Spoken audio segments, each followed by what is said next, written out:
Fabien Mercier. On est sur une ferme céréalière au départ, avec des grandes cultures, blé, chanvre, luzerne, tournesol, lentilles, sur une centaine d'hectares, à Fauville-Cerf, en Champagne-Crayeuse. Donc j'ai introduit des moutons en 2016,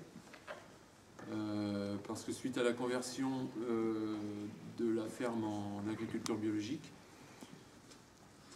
je voulais faire consommer mon sainfoin et ma luzerne par les brebis. Donc on a une centaine de brebis vendéens. La luzerne était nécessaire pour éviter le salissement de ces parcelles. L'introduction de ces brebis a permis la valorisation de ces surfaces herbagères. Cependant, la luzerne était trop météorisante. Il a donc implanté du sainfoin progressivement, ce qui lui a permis d'équilibrer sa ration.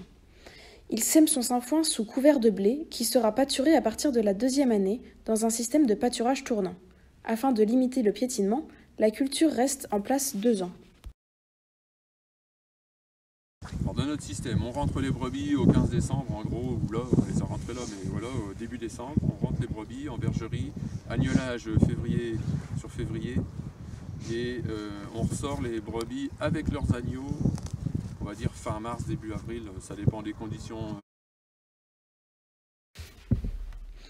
La création de l'atelier ovin n'a pas bouleversé l'exploitation. Le bâtiment n'a pas nécessité un grand investissement financier.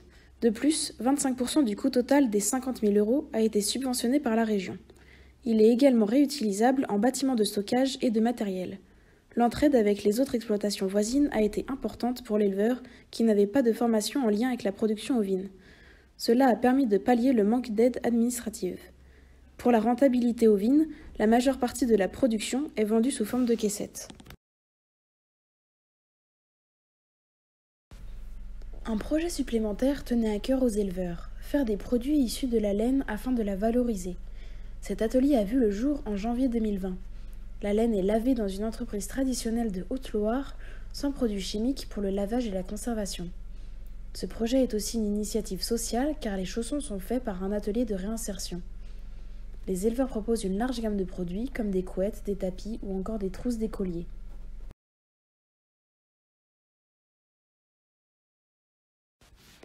L'éleveur souhaiterait développer son atelier de laine pour l'introduction de brebis de race mérinos dans le but d'améliorer la qualité du feutre.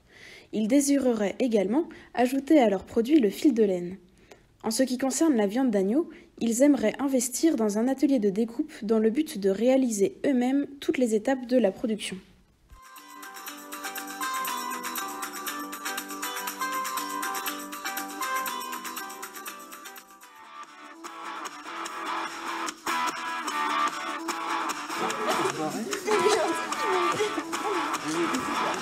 C'était juste pour rajouter une scène, voilà.